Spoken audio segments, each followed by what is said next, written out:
start the video. Yay, hotkeys. They're a thing. All right. So, all right. Public static void main. So let's go ahead and, so the first thing we had to do was like read in the entire contents of Shakespeare, right? So scanner is equal to new scanner. And we need to read it in from a file. So new file, and then give it the file name I want, pg100.txt. Right, which means I have to now import file, import scanner, and then now it's warning me that because I have to put it in a try catch block, right? So try, because it's something that could possibly fail, so they want me to put it in a try catch block. Try catch exception e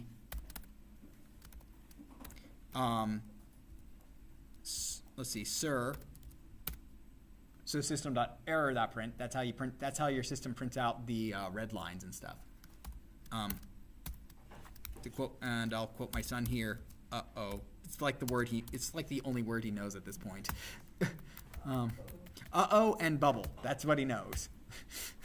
Bubble? Bubble. Like a bubble sort? No, yes, as in, but as in like those soap bubbles. So anyway, I'm very proud of him, as you can tell. So now, so first off, let's go ahead and test this. If we get then we're in an issue. Otherwise, but if we get nothing, then actually that's a case where we're good.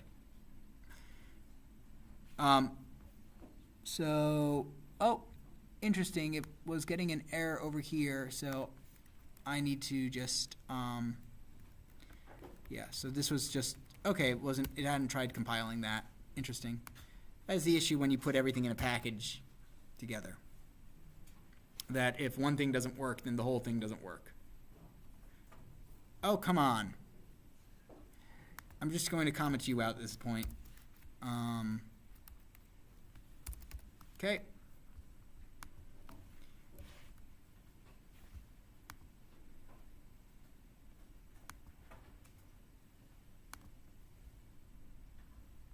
Missing return statement. Ugh. Okay, this is getting ridiculous. What am I?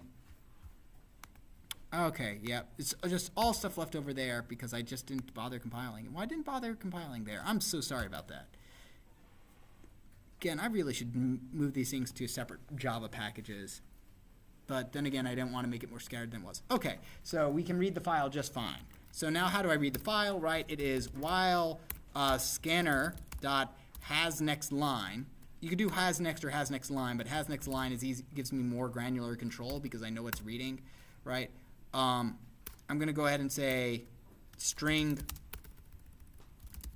line is equal to scanner dot next line.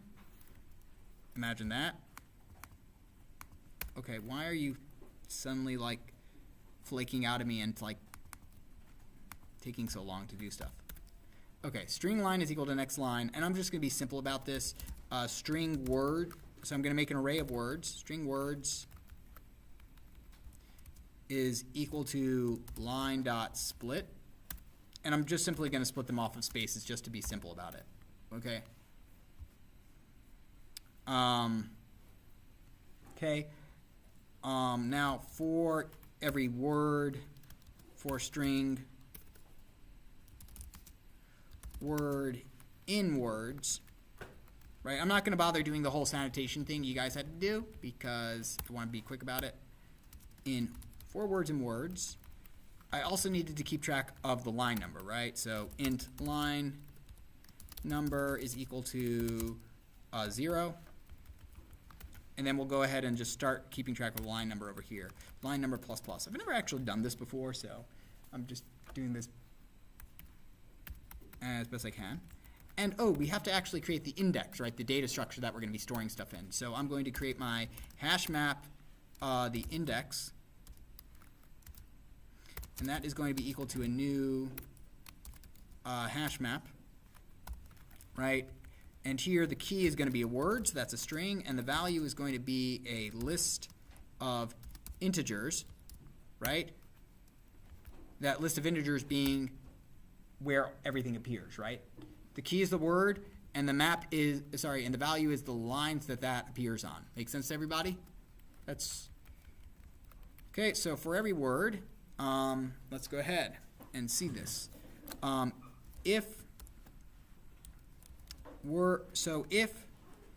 index dot contains key, if it contains the key word, right? If the word is in the index, we're going to do one thing. Else, if it's not in there, we're going to do another thing. And that's really all we have to do. Make sense to everybody there? So, so now, if it's not in there, that's kind of the more interesting thing what we have to do. If it's not in there, then we have to create the list of words, right? List L is equal to a new array list of words, L dot add the line number. Let's go ahead and be clear that's a list of integers. Oh wait, I can just diamond that. And then index dot put, the key is the word, right, and the value is L, right? So we've created our new list, which has the line number that we found this word on, right? We add it to the list, and then we put it that word and the appropriate list into the index. This is if we haven't seen the word before, right? If we have seen the word, right, if the index contains the key word, then the list already exists, so we just have to add on to it. So let's go ahead and get the list, index.get the list that's associated with our word, okay? And now that we have it, I'm going to do this one line. We can add to it. We can add line number. We can add the line number to the list that already exists. That is it. So I think I'm done. Let me go ahead and this might be a bit much, but let's go ahead and see if I can't print it out. Or we'll see if it goes horribly wrong. So it is trying its very hardest. Let's go ahead and see. And okay, I can kind of see. I can see my mouse still, so that's a good sign at least. So, oh, there it is. So that's huge, and it printed it all out. It's just a bit of a hassle to try to print out this. It printed it out as one string, so it just took a while to construct the string, right? And that's, again, there's only so much space in here, but that's saying that Denmark is on here, believed is here, called is here, right? Right. In fact, actually, let's go ahead and print it out in a more traditional way. So for each string word in index.keyset, which is the set of all the keys in there, we will print out the word plus a tab plus a tab plus if we want to print out how big everything is, right? We can print out a list. We can print out index.getWord. I could print out the size of that list, but I'm just going to go ahead and print out the index. And so now, if I do that,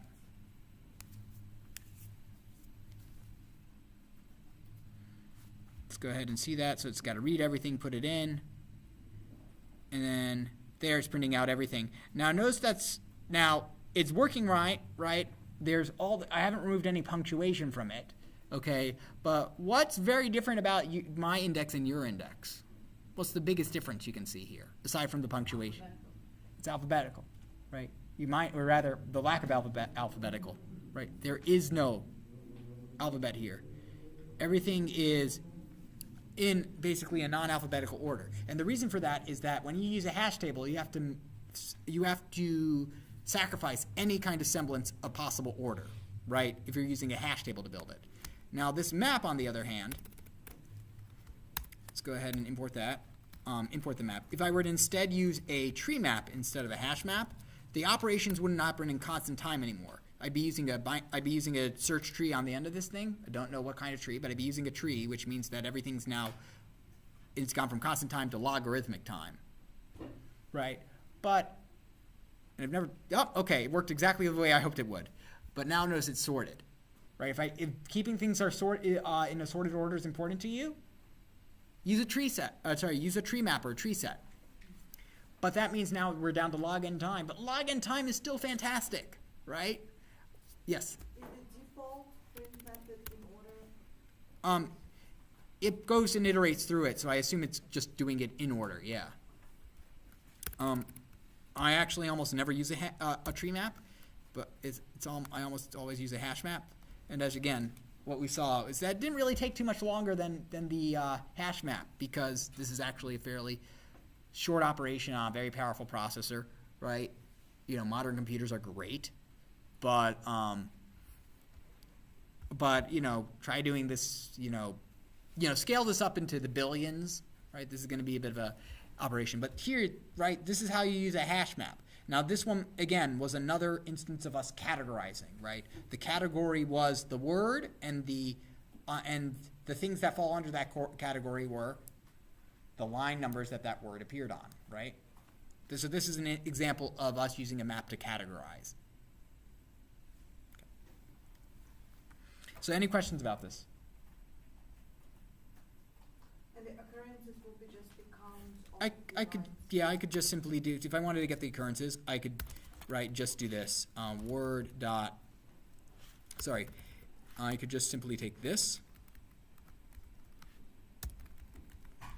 and put that here and dot size this, right, because that's a list, plus, whoops, slash t, right?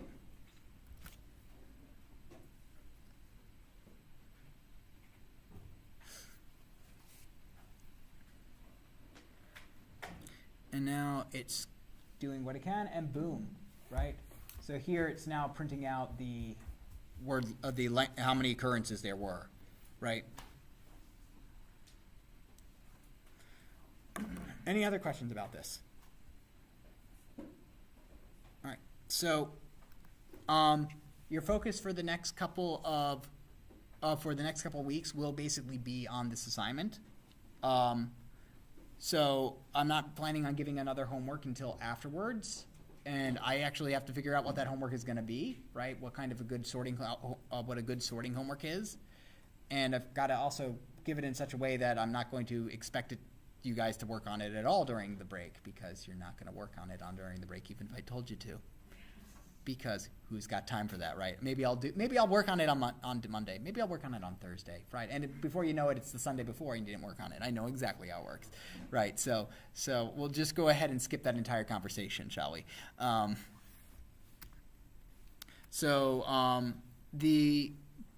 But once you get back, really all we have is sorting. Well, sorry, we'll start sorting. You'll probably be almost done with it by the time we leave. For the break, and then once you get back, all that should hopefully be left is graphs and graphs algorithms. So this is weirder that this class is going to be weird in the sense that basically we're at the end. We're basically the last couple of assignments are hopefully going to be on the less difficult end of things, right? The difficulties on this class is way more front loaded than other classes. The final, people say it's difficult, but finals are always difficult. So. Like for every class. All right.